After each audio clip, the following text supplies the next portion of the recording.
बिस्मिल्लाहिर्रहमानिर्रहीम। अस्सलाम वालेकुम। Welcome to day 29। आज हम पैकेज मैनेजर्स की बात करेंगे कि पैकेज मैनेजर क्या होता है। तो सबसे पहले तो हम ये बात करेंगे कि पैकेज क्या होता है, और फिर पैकेज मैनेजर क्या होता है और इनकी हमें नॉर्मली ज़रूरत क्यों पड़ती है। और फिर इसमें से जो फेमस वाला है, जो हम यूबंटू के अंदर नॉर्मली यूज़ करते हैं, तो हम उस पैकेजर मैनेजर की थोड़ी सी प्रैक्टिस करें। तो मूव करते हैं हम आगे। तो सबसे पहले तो हम बात करते हैं कि पैकेज क्या होता है। तो a package is usually referred as an application जिसके अंदर कोई GUI बेस्ड एप्लीकेशन एग्जिस्ट कर सकती है या command line based application exist कर सकती है। तो नॉर्मली हमने देखा है कि हम हमारे किसी भी ऑपरेटिंग सिस्टम के ऊपर हम डिफरेंट तरह की एप्लीकेशन इंस्टॉल करते हैं।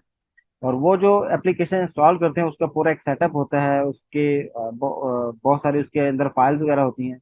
और उन सेट ऑफ फाइल्स को हम एक्चुअली पैकेज कहते हैं।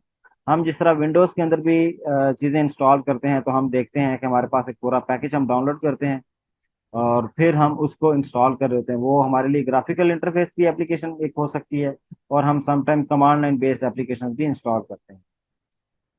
तो अगर आप नॉर्मली देखें, तो अगर इसकी प्रॉपर डेफिनेशन देखें, तो a package is essentially an archive file containing the binary executable configuration file and sometimes information about the dependencies। तो नॉर्मली जो पैकेज होता है वो असल में एक आर्काइव फाइल होती है। आर्काइव फाइल किसको कहते हैं? कि ऐसी फाइल जो पैकेज की जाती है किसी भी तरह के, जिस तरह हमने पिछले अरसे में जो कंप्रेशन एल्गोरिदम्स पढ़ी थी, और आर्काइव सॉरी जो आर्काइव फाइल्स पढ़ी थी, और कंप्रेशन फाइल्स वगैरह हमने उनके बारे में डिस्कस किया था। तो असल में वो जो आर्काइव फाइल्स बनाई जाती हैं, वो असल में किन किन चीज़ों से बनती हैं, वो उसमें आपकी बाइनरी एग्जीक्यूटेबल होती हैं। उसके अलावा कुछ कॉन्फ़िगरेशन फाइल्स होती हैं, और इसके अलावा कुछ डिपेंडेंसीज की इंफॉर्मेशन भी उसके अंदर होती है। तो उन आर्काइव फाइल्स के अंदर इन सारी चीज़ों को पैकेज किया जाता है, और जब उसमें कंबाइन कर दिया जाता है, पैकेज कर दिया जाता है, तो उसे नॉर्मली हम पैकेज का नाम दे देते हैं। अच्छा, नॉर्मली आपने देखा है कि जब आप विंडोज पर एप्लीकेशन इंस्टॉल करते हैं, तो समटाइम आपने देखा होगा कि कुछ ऐसी एप्लीकेशन होती हैं, उनके लिए डिफरेंट डिपेंडेंसीज की जरूरत पड़ती है। तो वो आपका जो एक फोल्डर है जिसके अंदर आपकी ओरिजिनल एप्लीकेशन इंस्टॉल होती है, तो उसकी जो डिपेंडेंसीज हैं वो भी सेम उसी फोल्डर के अंदर नॉर्मली इंस्टॉल होती हैं। ये नॉर्मल मैं लिहाज से बात कर रहा हूँ। लेकिन जो आपका लिनक्स है ना, उसमें थोड़ा सा काम या तरीकाकार जो है वो डिफरेंट है। उसमें क्या होता है, जब आप एप्लीकेशन या कोई भी पैकेज वगैरह इंस्टॉल करते हैं, और उसकी जो डिपेंडेंसीज होती हैं वो असल में डिफरेंट फोल्डर्स के अंदर स्प्लिट की जाती हैं। मसलन फॉर एग्जांपल, अगर आपने फायरफॉक्स पे इंस्टॉल करना है, तो एक तो ओरिजिनली फायरफॉक्स की अपनी जो पैकेज फाइल्स होंगी या बाइनरी फाइल्स होंगी वो अवेलेबल होंगी, या वो इंस्टॉल होंगी। प्लस उसके साथ साथ जो उसकी कुछ रिक्वायर्ड डिपेंडेंसीज होंगी वो भी इंस्टॉल की जाएंगी। तो वो डिपेंडेंसीज डिफरेंट फोल्डर्स में इंस्टॉल हो सकती हैं। फॉर एग्जांपल, अगर हो सकता है कुछ बिन में सेव हो रही हो या इंस्टॉल हो रही हो, कुछ लिब में सेव इंस्टॉल हो रही हैं। तो इस तरह आपका कोई भी जो एप्लीकेशन है उसकी जो डिपेंडेंसीज हैं वो डिफरेंट जगह जगह जा सकती हैं। तो लिनक्स में ये एक थोड़ा सा यूं कह लें कि थोड़ा सा तरीक़ेकार डिफरेंट है, जिसकी वजह से हमारे लिए एक थोड़ा सा काम जो है ना वो मुश्किल हो जाता है। कि फॉर एग्जांपल, अगर आपने डिपेंडेंसीज इंस्टॉल करनी है, तो आपको प्रॉपरली पता होना चाहिए कि आपने डिपेंडेंसीज कहाँ इंस्टॉल करनी है, और एप्लीकेशन किस फोल्डर में इंस्टॉल होनी है, और कहाँ कितनी डिपेंडेंसीज इंस्टॉल होनी है, और वो कहाँ कहाँ होनी चाहिए, और फिर एप्लीकेशन कहाँ इंस्टॉल होनी चाहिए ताकि वो उनके एक्सेस कर सके। ये एक थोड़ा सा प्रॉब्लम है। इस प्रॉब्लम को असल में फिर हम कैसे सॉल्व करते हैं, इसके लिए हम पैकेज मैनेजर का इस्तेमाल करते हैं। क्योंकि ये चीज़ें अगर हम मैनुअली करने लग जाए, तो फिर तो हमारे लिए काफ़ी काम मुश्किल हो जाएगा। तो इन चीज़ों को हम आसान करने के लिए क्या करते हैं, तो पैकेज मैनेजर यूज करते हैं। तो पैकेज मैनेजर की अगर आप डेफिनेशन देखें, ये क्या करता है? It is a collection of software tools that automates the process of installing, upgrading, configuring and removing applications। तो ये तीन चार तरह के काम ऐसे हैं जो कि पैकेज मैनेजर के जिम्मे आते हैं। तो उसमें सबसे पहला कि किसी भी सॉफ्टवेयर को, किसी भी पैकेज को इंस्टॉल करना, उसको अपग्रेड करना, उसकी अगर कोई कॉन्फ़िगरेशन वगैरह करनी है वो परफॉर्म करना, और अगर हमने उसको इस कंप्यूटर में से रिमूव करना है, तो ये काम बड़े कंसिस्टेंट मैनर से परफॉर्म करने के लिए जो हमारे पास टूल एग्जिस्ट करता है उसे हम पैकेज मैनेजर कहते हैं। तो ये नॉर्मली ये चार तरह की ऐसी रिस्पॉन्सिबिलिटीज होती हैं जो किसी भी पैकेज मैनेजर के लिए जरूरी होती हैं। बाकी कुछ एडिशनल भी इसकी हो सकती हैं, लेकिन वो जरूरी नहीं है। लेकिन ये चार ऐसी रिस्पॉन्सिबिलिटीज हैं जो किसी भी पैकेज मैनेजर के पास होनी चाहिए। A packager manager deals with packages, distributions of software and data in archive files। तो आपके तीन तरह की चीजों के साथ आपका पैकेज मैनेजर डील करता है। एक तो वो पैकेज जिन्होंने इंस्टॉल होना है, फिर डिस्ट्रीब्यूशन ऑफ सॉफ्टवेयर के वो जो सॉफ्टवेयर हैं जिन्होंने इंस्टॉल होना है वो कहीं ना कहीं डिस्ट्रीब्यूट हुए हैं, वो कहीं ना कहीं पड़े हुए हैं किसी जगह, किसी रिपोजिटरी पे पड़े हुए हैं। तो आपका पैकेज मैनेजर उन रिपोजिटरी से कांटेक्ट करता है कि जहां वो पड़े हुए हैं, और फिर वहां से वो डाउनलोड करता है और आपकी मशीन के ऊपर इंस्टॉल करता है। And data in archive files. और फिर वो जो पूरा पैकेज होता है वो जो सारी बाइनरी फाइल्स वो पैकेज की फॉर्म में डाउनलोड की जाती हैं। तो डाउनलोड कहाँ से की जाती है? जो डिस्ट्रीब्यूशन ऑफ डिफरेंट सॉफ्टवेयर हैं, कि जहाँ सॉफ्टवेयर को डिस्ट्रीब्यूट किया जाता है वो सब डिफरेंट रिपोजिटरीज होती हैं जिनके ऊपर ये चीजें अवेलेबल होती हैं। वहां से सबसे पहले तो डाउनलोड किया जाएगा पैकेज को, फिर उस आर्काइव फाइल को ओपन किया जाएगा या अनआर्काइव किया जाएगा, ताकि वो डिफरेंट जगह चीजें इंस्टॉल की जा सकें। तो ये असल में इन तीन चीजों के साथ आपका जो पैकेज मैनेजर है वो डायरेक्टली डील कर रहा होता है। और पैकेजर मैनेजर की खासूसियत क्या है कि it ensures the integrity and authenticity of the package, कि आपका जो पैकेज है वो अथेंटिक है। ये ये बात इंश्योर कर रहा होता है, और वो इंटीग्रिटी उसकी मेंटेन करता है कि इसमें किसी किस्म की चेंजेस वगैरह नहीं हुई। ये बिल्कुल अनचेंज्ड है। जो ओरिजिनल जो ऑथर था जिसने इसको डिप्लॉय किया, डेवलप किया है और पब्लिश किया है, ये बिल्कुल सेम वही आपका पैकेज है जो आप इंस्टॉल कर रहे होंगे। इसमें किसी तरह की कोई हार्मफुल एक्टिविटी किसी ने करके इसके अंदर वायरस इंजेक्ट करके नहीं रखा होगा। ये पैकेजर मैनेजर हमेशा वहां से डाउनलोड कर रहा होगा जो जहां आपकी ऑफिशियल वाली चीजें या ऑफिशियल वाले पैकेजेस पड़े हों। It manages and resolves are required dependency. तो पैकेज मैनेजर की सबसे बड़ी खूबसूरती यह है कि जिस तरह हमने थोड़ी देर पहले बात की थी कि आपका एक ओरिजिनल सॉफ्टवेयर होता है और प्लस उसकी कुछ डिपेंडेंसीज होती हैं। तो अब जाहिर है जिस तरह हमने अभी फायरफॉक्स की बात की थी, तो अगर आपने फायरफॉक्स को एग्जीक्यूट करना है तो सबसे पहले तो फायरफॉक्स इंस्टॉल होना चाहिए, दूसरे नंबर पे इसकी डिपेंडेंसीज इंस्टॉल होनी चाहिए। लेकिन अब आपका जो पैकेजर मैनेजर है तो क्या वो सिर्फ वो ओरिजिनल सॉफ्टवेयर को इंस्टॉल करेगा या उसकी डिपेंडेंसीज भी इंस्टॉल करेगा? तो ये अब असल में डिफरेंट आपके जो पैकेज मैनेजर्स हैं ये उन पे डिपेंड करता है। लेकिन जो ज्यादातर हम पैकेज मैनेजर यूज करते हैं आम लाइफ के अंदर, उनके अंदर ये कैपेबिलिटी डाली गई है। और उनके ज्यादा यूज होने की वजह भी यही है कि वो जब किसी पैकेज को, किसी सॉफ्टवेयर को, किसी एप्लीकेशन को इंस्टॉल करते हैं तो वो उसके साथ साथ उसकी डिपेंडेंसीज को भी इंस्टॉल कर देते हैं, ताकि आम यूजर को या नॉर्मल जो यूजर है उसे डिपेंडेंसीज की मैनेजमेंट जो है वो उसके साथ प्ले ना करना पड़े, ताकि किसी किस्म का इशू जो है वो आपके यूजर को फेस ना करना पड़े। It it also know it also knows where to place और remove all the files in और from the Linux file system. अब जिस तरह मैंने थोड़ी देर पहले आपको बताया था कि जब आपका पैकेज मैनेजर आपके सॉफ्टवेयर को इंस्टॉल करता है तो डिफरेंट डिपेंडेंसीज डिफरेंट फोल्डर्स में वो प्लेस करता है, और इसी तरह डिपेंडेंसीज के अलावा जो आपके पूरे पैकेज के अंदर डिफरेंट कॉन्फ़िगरेशन फाइल्स हो सकती हैं, उनको डिफरेंट जगह डिफरेंट फाइल सिस्टम के अंदर डिफरेंट फोल्डर्स में वो प्लेस करता है।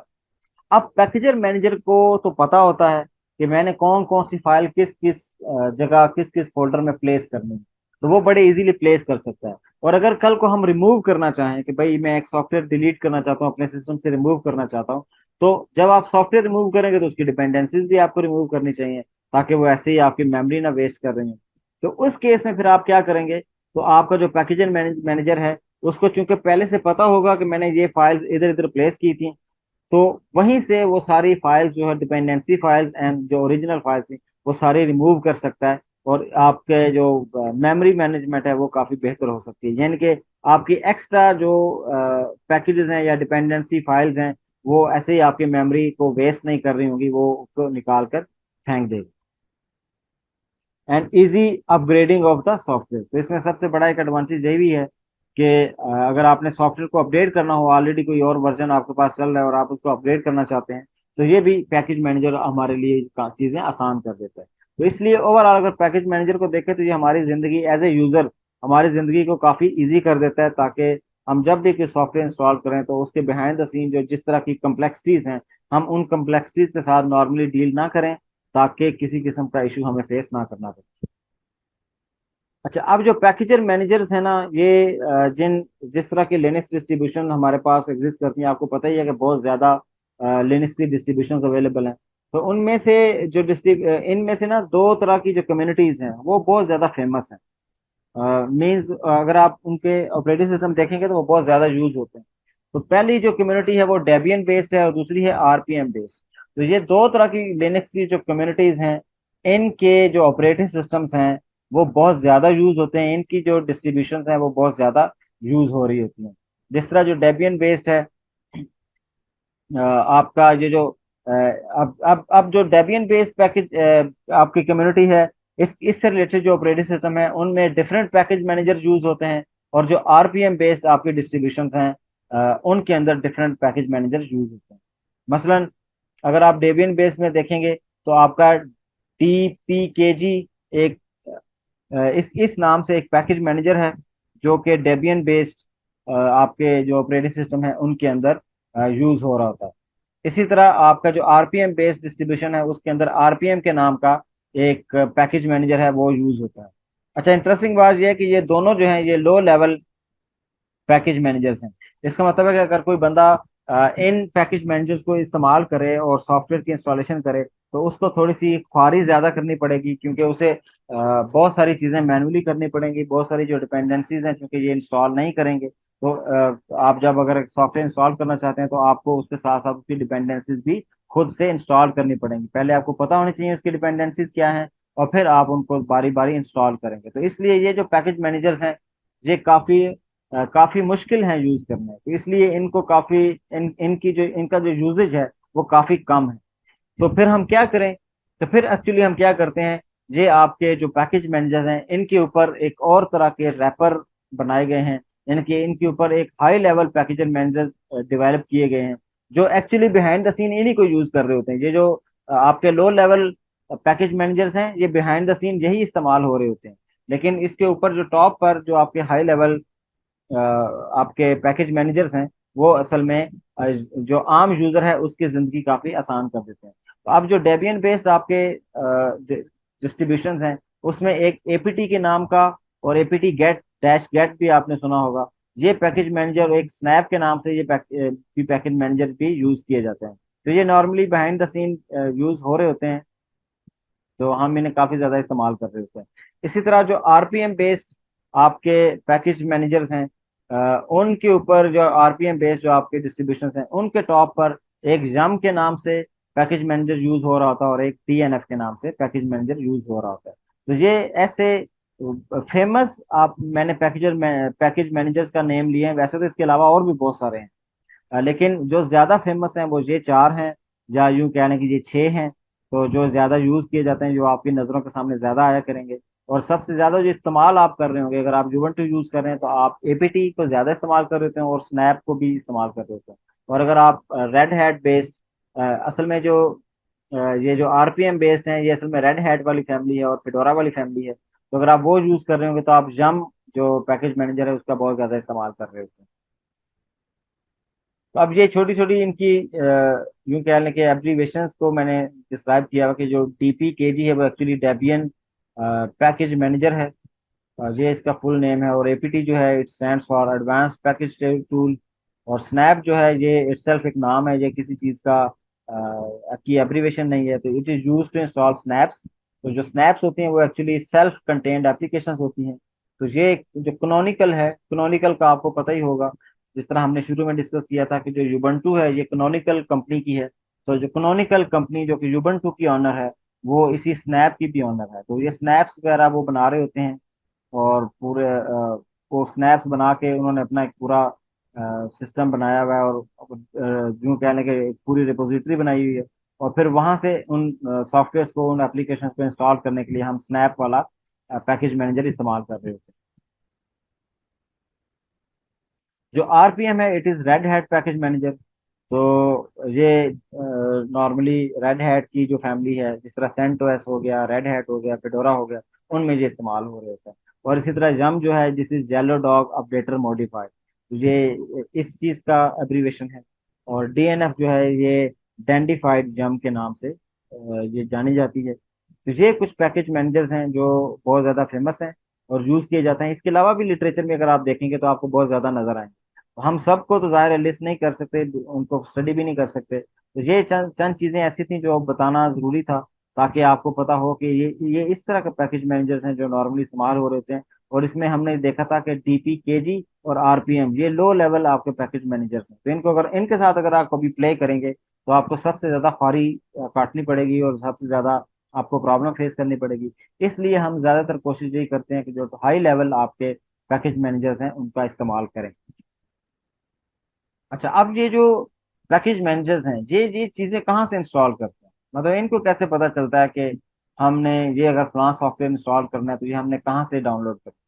तो इनके लिए कुछ रिपोजिटरीज डिफाइन की गई। तो for example, a collection of Debian based packages with metadata that is readable by the APT family। अब फॉर एग्जांपल अगर आप एपीटी यूज कर रहे हैं पैकेज मैनेजर, तो वो कोई एक फाइल है जिस फाइल में से पैकेजेस की इंफॉर्मेशन को रीड करेगा।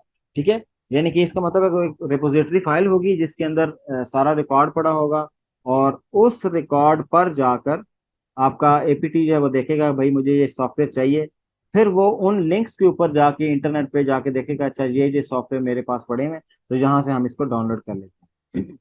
इन डेबियन और Ubuntu based the software repositories are defined in /etc/apt/resources.list। तो ये इस नाम की एक फाइल होती है जो etc/apt के फोल्डर के अंदर एग्जिस्ट करती है, जिसका नाम है resources.list। इसके अंदर अवेलेबल होती है, इसके अंदर वो सारी रिपोजिटरीज लिखी होती हैं, मीन्स पूरी पूरी वो रिपोजिटरीज के नाम इसके अंदर मेंशन होते हैं और उनके पाथ्स अवेलेबल होते हैं। तो जिनसे जाकर फिर वो रीड करके आपका जो पैकेज मैनेजर है इंटरनेट पे जाके उन रिपोजिटरी से डेटा को रीड करता है, पैकेजेस को रीड करता है और फिर वहां से डाउनलोड करता है और आपके सिस्टम में इंस्टॉल कर रहा होता है। इसी तरह जो थर्ड पार्टी रिपोजिटरीज हैं वो भी इसमें ऐड की जा सकती हैं। और इनका जो लिंक है उन थर्ड पार्टी जो आपकी लाइब्रेरीज हैं या रिपोजिटरीज हैं, उनको भी इसी फाइल के अंदर ऐड किया जा सकता है, ताकि नेक्स्ट टाइम जब हम रीड करें या सॉफ्टवेयर डाउनलोड करना चाहें तो वो इसी resources.list की फाइल से डेटा को रीड कर रहा हो और वहां से पैकेजेस को डाउनलोड कर रहा हो। अच्छा, एक और तरह की चीज होती है कि पर्सनल पैकेज आर्काइव्स, एक खास तरह की चीज होते हैं। They are software repositories designed for Ubuntu users and are easier to install other than third party repositories. तो पीपीए एक यूं कह लें कि सॉफ्टवेयर रिपोजिटरीज होती हैं जो कि थर्ड पार्टी रिपोजिटरी से ज्यादा आसान होती हैं, कि उनकी मदद से आप सॉफ्टवेयर को अच्छे तरीके से इंस्टॉल कर सकते हैं। And PPAs are often used to distribute pre-release software so that it can be tested।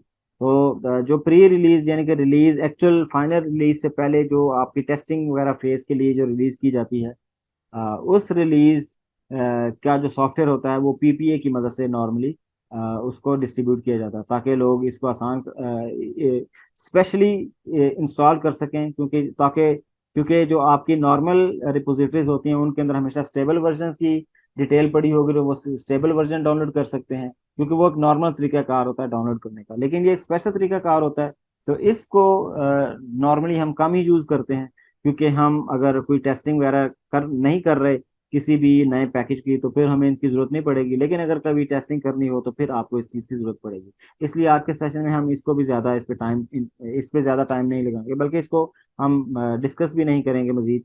तो ये अगर कभी ज़िंदगी में दोबारा आपको ज़रूरत पड़े, तो कि आप कोई एक पैकेज किसी ने डेवलप किया और प्री रिलीज अगर आप उसको टेस्ट करना चाहते हैं, तो फिर आप उस टाइम देख लें कि पीपीए इसको कैसे इंस्टॉल करते हैं और फिर उसको हम यूज़ कैसे करते हैं। अच्छा, अब हमने जिस तरह बहुत सारे अपने पैकेज मैनेजर देखे हैं, तो उनमें से जो सबसे फेमस है जिसको हम अक्सर इस्तेमाल करते हैं, और अगर आप जुबंटू पे हैं तो इसको आप एपीटी को बहुत ज़्यादा इस्तेमाल करेंगे, और अगर आप रेड हैट का कोई फ्लेवर यूज़ कर रहे हैं तो आप जम का इस्तेमाल कर पाएंगे। लेकिन आज के सेशन में हम सिर्फ एपीटी पे टारगेट करेंगे और इसकी डिफरेंट कमांड्स देखेंगे कि वो कौन सी सेट ऑफ कमांड्स हैं जो कि डिफरेंट तरह की एक्टिविटीज़ परफॉर्म करने के लिए इस्तेमाल की जाती हैं। तो सबसे पहले सूडो एपीटी लिस्ट है।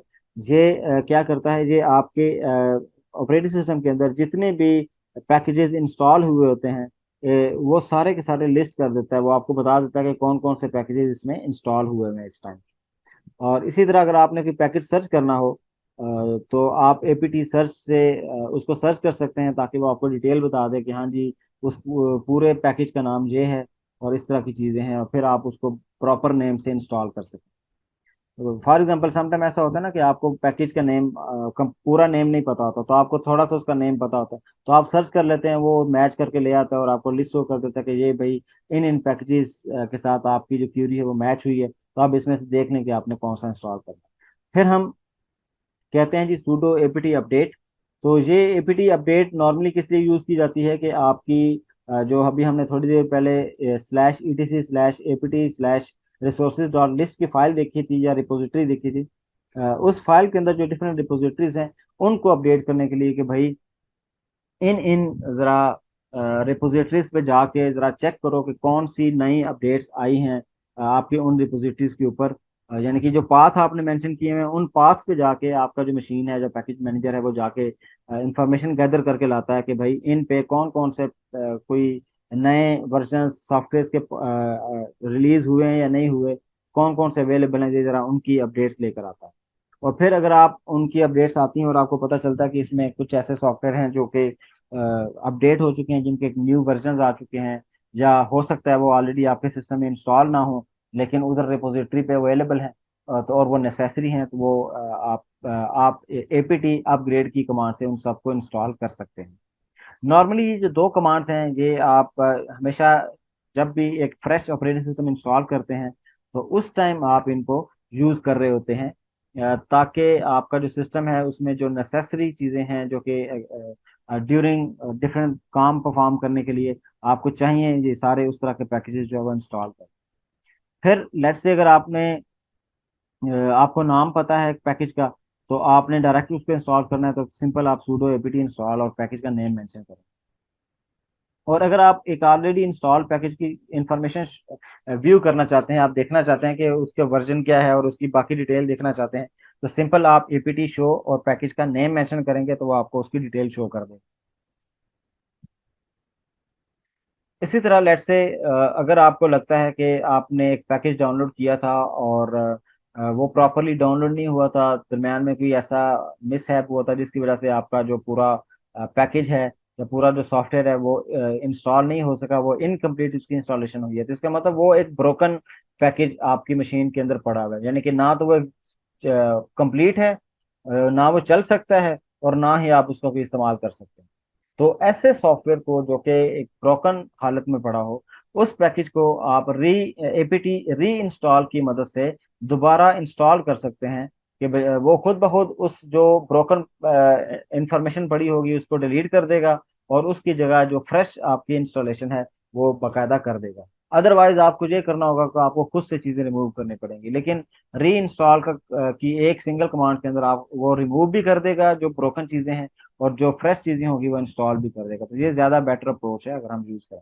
इसी तरह अगर आप एक पैकेज को रिमूव करना चाहते हैं कि नहीं, मुझे इस पैकेज की अब ज्यादा अब जरूरत नहीं है मेरी मशीन के ऊपर, तो आप एक सिंपली इसकी रिमूव की कमांड देकर और साथ पैकेज का नेम दे दे तो वो रिमूव कर देगा। अच्छा, इसमें थोड़ा सा एक डिफरेंस है कि जब अगर आप रिमूव करेंगे तो सिर्फ जो आपका ओरिजिनल पैकेज है वो रिमूव होगा, उसकी डिपेंडेंसीज जो हैं वो रिमूव नहीं होगी। जिस तरह हमने कहा था ना कि इंस्टॉल करते हुए डिपेंडेंसीज भी इंस्टॉल हो रही हैं, प्लस ओरिजिनल पैकेज भी इंस्टॉल हो रहा है, लेकिन रिमूव करते हुए सिर्फ पैकेज रिमूव होगा और आपकी जो डिपेंडेंसीज हैं वो रिमूव नहीं। लेकिन अगर आपका दिल कर रहा है कि आपका मूड हुआ कि नहीं वो डिपेंडेंसीज भी अनइंस्टॉल हो जाएं, वो भी नहीं मुझे चाहिए, तो उसके लिए आप पर्च की जो ये कमांड है वो यूज करेंगे कि एपीटी पर्च, और फिर आप पैकेज का नेम दे देंगे। तो इससे क्या होगा, इससे दोनों चीजें रिमूव हो जाएंगी, आपका ओरिजिनल पैकेज भी डिलीट हो जाएगा और प्लस उसकी जो डिपेंडेंसीज हैं वो भी डिलीट हो जाएंगी। और ये बड़ी इंटरेस्टिंग कमांड है कि सूडो एपीटी ऑटो रिमूव। ये ऑटो रिमूव क्या करता है कि फॉर एग्जांपल सम टाइम ऐसा होता है कि हम एक ही चीज यूज कर रहे हैं, एक ही सॉफ्टवेयर यूज कर रहे हैं, और टाइम के साथ साथ उसके नए वर्जन आते जा रहे हैं और नए वर्जन भी मेरी मशीन पे इंस्टॉल हो जाते हैं, और उसके पुराने वर्जन भी इस पे मेरी मशीन पे पड़े होंगे और उसके न्यू वर्जन भी इस पे लेटेस्ट वर्जन भी इस पे अवेलेबल होगा। तो अब उस केस में क्या होगा, हमें तो पता ही नहीं होता कि पुराने वर्जन पड़े हैं। तो अगर आप किसी तरह ये चाहें कि अच्छा भाई मेरे जो डिफरेंट सॉफ्टवेयर मैंने इसमें इंस्टॉल किए हैं, डिफरेंट पैकेजेस जो इंस्टॉल किए हैं, उनके जो ओल्ड वर्जन हैं, उनके जो ओल्ड वर्जन है, अगर फ्रेश वर्जन अवेलेबल हैं, उनको छोड़कर जितने भी ओल्ड वर्जन है वो रिमूव कर दें। तो वो ऑटो रिमूव की जो कमांड है वो हमारे लिए उन ओल्ड वर्जन वाले सारे जो पैकेजेस हैं वो हमारे लिए डिलीट कर देगी। तो ये एक सेट ऑफ कमांड्स हैं, इनकी थोड़ी सी हम अब प्रैक्टिस करेंगे कि इनको हम कैसे यूज करेंगे। वैसे तो ये बहुत सिंपल है यूज करनी, सीधी सीधी कमांड्स हैं, कोई इसमें ज्यादा टेंशन नहीं है। लेकिन स्टिल हम अपनी वर्चुअल मशीन पर जाकर इनको एक दफा एग्जीक्यूट करके देख लेते हैं। ओके जी, हम अपनी वर्चुअल मशीन पे आ चुके हैं और अब हम जहाँ कुछ चीज़ें जो कमांड्स थी उनको ट्राई करते हैं। तो सबसे पहले हम कमांड ट्राई करते हैं sudo apt लिस्ट। तो अब हमसे पासवर्ड पूछ लिया, हमने एंटर कर दिया। तो अब ये देखिएगा कि ये आपको एक लंबी चौड़ी लिस्ट शो कर देगा कि भाई आपकी मशीन के ऊपर इस टाइम कौन कौन से पैकेजेस इंस्टॉल हैं। तो ये अगर आप देखें तो ये इसने बहुत लंबी चौड़ी एक लिस्ट हमें शो कर दी है। तो इसको देखते हुए हम ये वेरीफाई कर सकते हैं कि अच्छा कौन कौन से हमने सॉफ्टवेयर इंस्टॉल किए हैं। ठीक है, तो ये काफ़ी लंबे चौड़े हैं।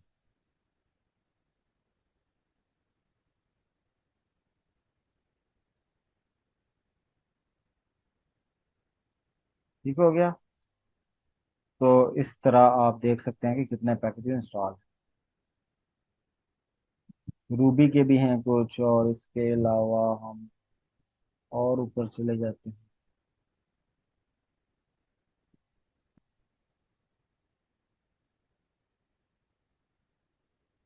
अगर हम एक और चीज़ परफॉर्म करें कि हम प्रीवियस कमांड और लिस्ट, और इसको हम करें ग्रेप और नेट टूल्स को जरा सर्च करें, तो क्या कहते हैं जी। हाँ जी, तो ये देखें। अब इसमें जो पैकेजेस हैं, इसने नेट डैश टूल्स के नाम से डिफरेंट जो पैकेज हमने इंस्टॉल किए हैं वो लिस्ट करके दिखा दिए कि ये आपके पैकेजेस हैं। तो ये ऑलरेडी आपके पास अवेलेबल है।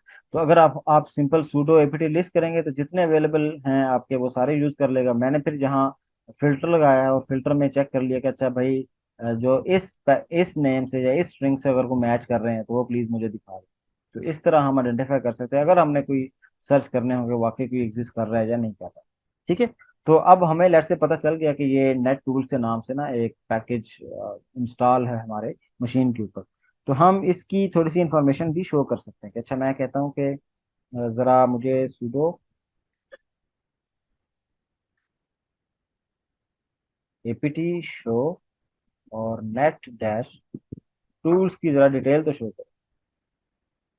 ठीक है, तो अब इसने क्या किया। अब इसने, सॉरी,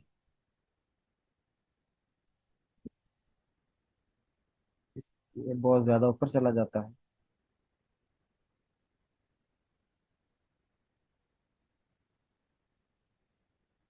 ज़्यादा ही स्लो हो गया। तो चलो मैं थोड़ा सा ऐसे नीचे मूव करता हूँ।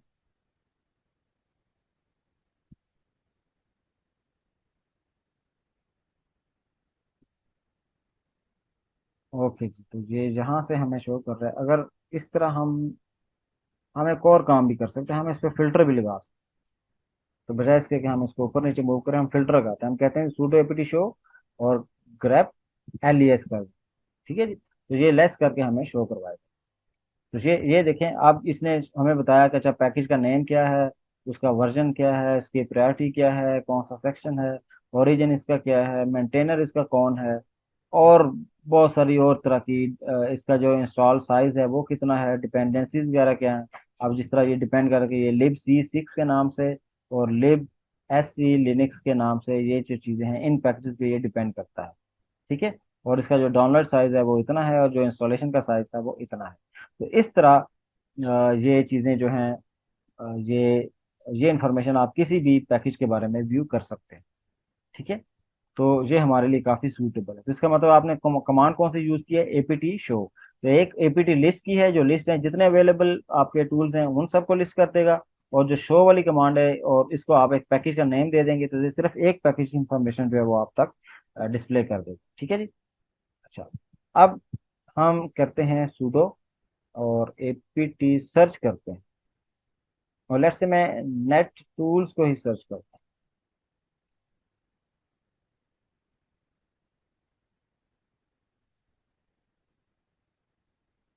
ठीक है जी।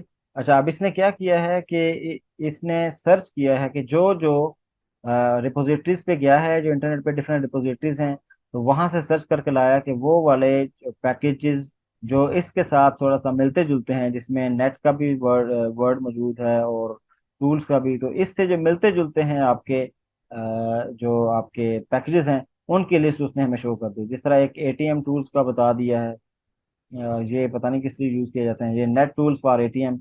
अब इसमें इंटरेस्टिंग चीज ये है कि ये जो नेट टूल्स इसकी डिस्क्रिप्शन के अंदर था, तो इसलिए वहां से मैच करके ले आया। इसी तरह डीडी नेट टूल्स है, तो ये टूल्स फॉर डीडी नेट होता है कोई, ये पता नहीं किसी यूज करते हैं। इसी तरह प्लगइन फॉर कोई नेटवर्क मॉनिटरिंग के लिए यूज किए जाते हैं, ये हॉबिट प्लगइन्स होते हैं, तो ये भी इसी से रिलेटेड मैच होते हैं, तो इसलिए उठा के लिया है।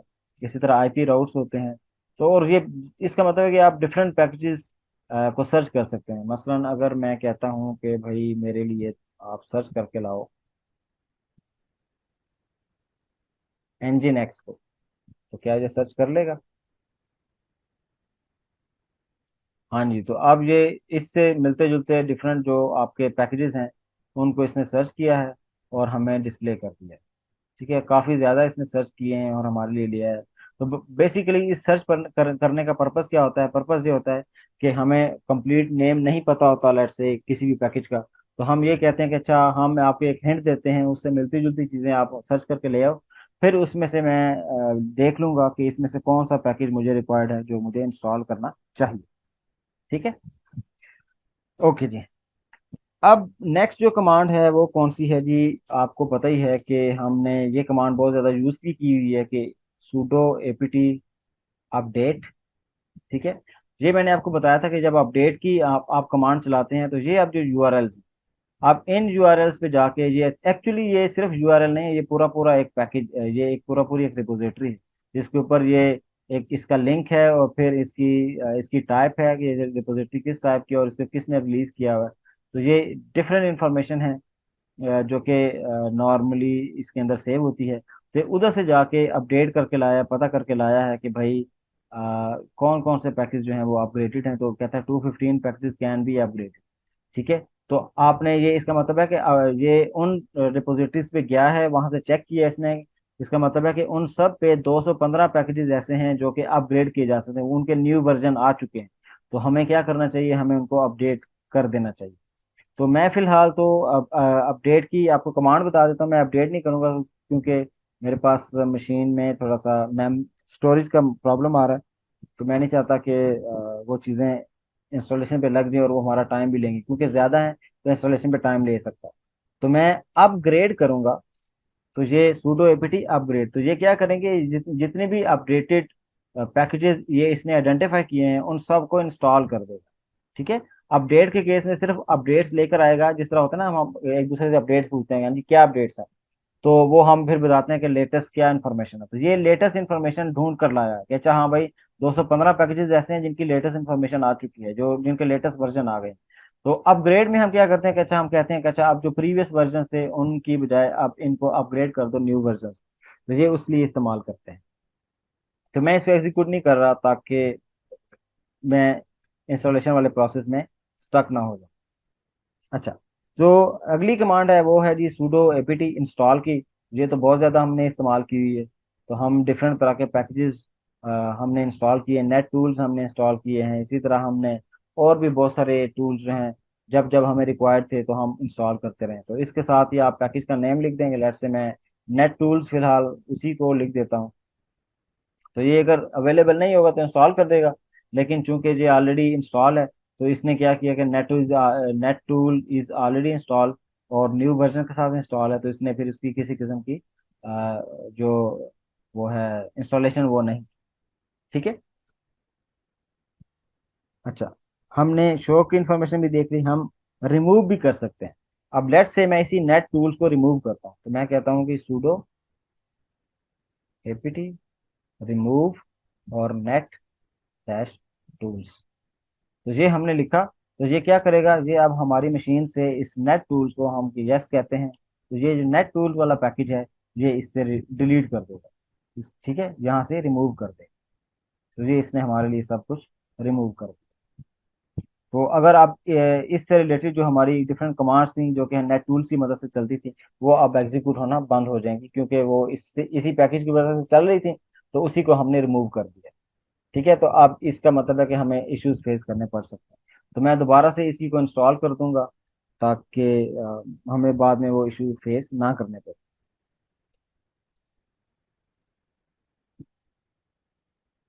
ओके जी, डन। और फिर हम कहते हैं कि इसी को हम रिमूव की बजाय इंस्टॉल कर दें। ठीक है, तो ये हमारे लिए दोबारा से इंस्टॉल कर दें। तो रिमूव में मैंने आपको बताया था, रिमूव में क्या होता है, जो आपकी डिपेंडेंसीज हैं वो अपनी जगह मेंटेन रहती हैं, सिर्फ आपका ओरिजिनल पैकेज डिलीट होता है या रिमूव होता है। लेकिन अगर आप चाहते हैं कि आपका पूरा सब कुछ डिलीट हो जाए, तो उस केस में आप क्या करेंगे, आप पर्च वाली कमांड यूज करें। लेट से अगर आप चाहते हैं कि आपकी ये नेट टूल वाली जितनी भी जितना पूरा पैकेज है और उसकी जितनी भी डिपेंडेंसीज हैं वो सारी की सारी डिलीट हो जाए, तो आप सिंपली क्या करेंगे, आप सूडो एपीटी और पर्च, मैं कमांड लिख देता हूँ कि सूडो एपीटी PURG पर्च और नेट टूल्स का मैं पैकेज ये लिख दूंगा। तो ये क्या करेगा, ये रिमूव भी कर देगा। मैं इसको एग्जीक्यूट नहीं करूंगा क्योंकि मैंने अभी दोबारा उसको इंस्टॉल किया है। तो ये आप अपने पास ट्राई कीजिएगा कि जो कोई भी टूल है, कोई भी जो पैकेज है जो कि आप ऑलरेडी आपने इंस्टॉल किया है, तो उसको आप पर्च करेंगे तो सिंपली क्या करेगा, वो उसकी आपका पैकेज भी डिलीट कर देगा और उसकी जितनी डिपेंडेंसीज हैं वो भी डिलीट कर देगा।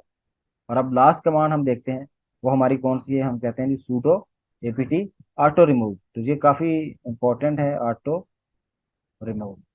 ठीक है जी, तो ऑटो रिमूव की कमांड को मैं एग्जीक्यूट कर देता हूँ, ताकि मेरी मशीन के ऊपर अगर कोई ऑलरेडी ऐसे सॉफ्टवेयर्स हैं जो कि प्रॉब्लम करते हैं या जो जिनके ओल्ड वर्जन अवेलेबल हैं, तो वो डिलीट हो जाएं या वो यहाँ से रिमूव हो जाएं।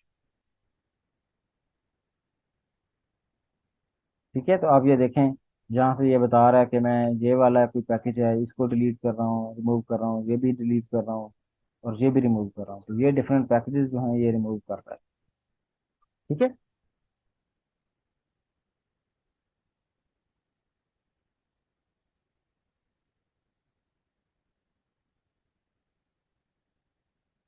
तो ये इस तरह करके हमारे जो सेट ऑफ कमांड्स हैं वो हम यूज़ कर सकते हैं। और ये सारी कौन सी हैं, ये एपीटी की। तो हमने जितनी भी ये कमांड्स अभी टेस्ट की हैं, इनको चेक किया है, ये सारी एपीटी पैकेज मैनेजर की। ठीक है, अब हम वापस चलते हैं अपने स्लाइड्स की तरफ। ओके जी, तो अब हमारे इस सेशन के बाद एक छोटी सी असाइनमेंट है आप सबके लिए। तो होमवर्क आपने क्या करना है, बहुत छोटा सा होमवर्क है। वो क्या है कि आपने सिंपली क्या करना है कि how to add new repositories in slash etc slash APT slash resources dot list. मैंने आपको जैसे बताया था कि जो आपका एपीटी वाली कमांड है, वो कहाँ से चीज़ें डाउनलोड करती है, वो एक फाइल के अंदर सारी रिपोजिटरीज की इंफॉर्मेशन अवेलेबल। तो लेट्स से अगर आपने कुछ नई रिपोजिटरीज की इंफॉर्मेशन उस फाइल में ऐड करनी हो, तो वो आप कैसे करेंगे, और अगर रिमूव करनी हो, वहां से डिलीट करनी हो, तो वो कैसे करेंगे। ये थोड़ा सा आपने एक्सप्लोर करना है, थोड़ा सा डिग डाउन करना है। और इसके बारे में छोटी सी फिर आपने एक पोस्ट जनरेट करनी है लिंक्डइन पे, और उसको आपने पब्लिश करना है, ताकि आप ये शो कर सकें कि आपको इन जो एपीटी वाला पैकेज मैनेजर है, इनकी जो रिपोजिटरीज हैं उनके साथ प्ले करना आ गया है। दो तीन आपने इसके अंदर रिपोजिटरीज ऐड करनी है ताकि आपकी जरा प्रैक्टिस अच्छी हो जाए। प्लस जो इसी के साथ आपने एक और काम भी करना है कि जैसे मैंने बताया था कि स्नैप के नाम से भी एक पैकेज मैनेजर, तो आपने इसको एक्सप्लोर करना है कि इसको कैसे यूज करते हैं। और इसकी एक पूरी एक ऐप स्टोर है इसका, जिसका नाम snapcraft.io है। ठीक है ना, स्नैपक्राफ्ट के नाम से इसका स्टोर है, और उसकी वेबसाइट snapcraft.io है। तो इस वेबसाइट पे आपने जाना है और इस स्टोर को थोड़ा सा एक्सप्लोर करना है, और वहाँ देखना है कि कौन कौन से सॉफ्टवेयर वहाँ पड़े हुए हैं, और उनमें से तीन चार सॉफ्टवेयर आपने जो स्नैप पैकेज मैनेजर है उनकी मदद से इंस्टॉल करना है। अपनी पसंद के कोई भी आप उसमें से सॉफ्टवेयर जो है अपनी मशीन पे इंस्टॉल करेंगे, और फिर थोड़ा सा उनको ऐड रिमूव कैसे करना है, अपडेट कैसे करना है, अपग्रेड कैसे करना है। तो इस तरह के छोटे मोटे आपने टास्क जो है वो परफॉर्म करनी है, और फिर उसकी भी आपने छोटी सी पोस्ट जनरेट करनी है। तो बेसिकली इस होमवर्क की आप दो पोस्ट जनरेट करेंगे। एक का ताल्लुक आपकी एपीटी वाली जो रिपोजिटरीज है, और न्यू रिपोजिटरीज ऐड करना, और एग्जिस्टिंग वाले किसी को रिमूव करना, ये आपने परफॉर्म करना है। और दूसरे में आपने जो स्नैप पैकेज मैनेजर है, इसको यूज करना जो है वो आपने थोड़ा सा यूज करना है, और फिर उसकी जो भी आपने प्रैक्टिस की है वो आपने लिंक्डइन पोस्ट की फॉर्म में उसको पब्लिश करना। तो इसके साथ ही हमारा ये वाला जो सेशन है ये क्लोज हुआ, और हमने इसमें देखा कि हमारे डिफरेंट पैकेज मैनेजर्स हैं। तो आप इसमें अगर एक पैकेज मैनेजर आपको आ गया है तो बहुत आपको आप इजी हो जाएगा कोई और पैकेज मैनेजर भी इस्तेमाल करना। तो आप अगर लेट से कोई रेड हैट पे कल को रेड हैट या फिडोरा पे शिफ्ट होते हैं, तो आप जब उस पे पैकेज मैनेजर यूज करने लगेंगे तो वो बिल्कुल उसी तरह जिस तरह आपने एपीटी यूज किया है, बिल्कुल आप जम वगैरह का पैकेज मैनेजर यूज करेंगे, और अपनी जो सॉफ्टवेयर है उनकी इंस्टॉलेशन प्रॉपरली आप कर लें। तो बस आपको एक पैकेज पैकेज मैनेजर यूज करना आ जाए, तो आप दूसरों को इजीली परफॉर्म कर सकते हैं।